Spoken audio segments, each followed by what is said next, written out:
I didn't show y'all the new rear evaporator. I just put it in there.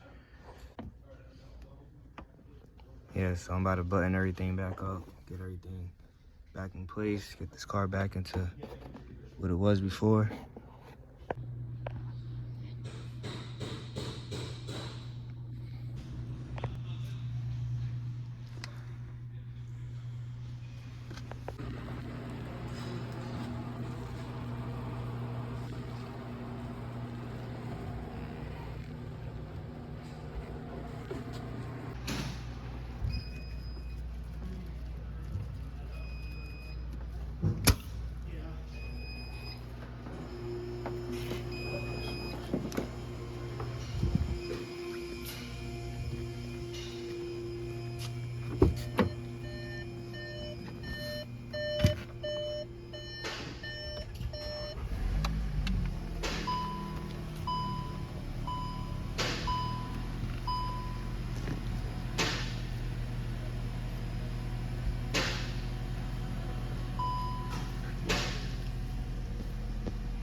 Some nice cold air coming through.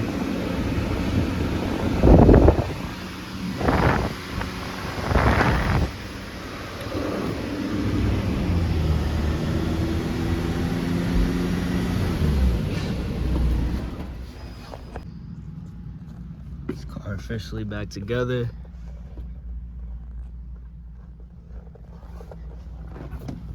Gotta do a couple of things underneath.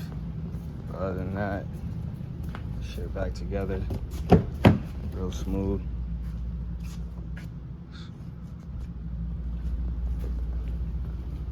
So to get the rear evaporator out, you gotta disconnect these two hoses right here. This is to the heater. This is to the heater core right there, and then this is the expansion valve on the evaporator. And then you're gonna lose a little bit of coolant, but just get some of these. I think they're like hose pliers, or I forget what they call them. But get y'all these. Get y'all a set of these and clamp those hoses down. That's gonna keep all the coolant from coming out. You're gonna lose some, but you don't want to lose all of it.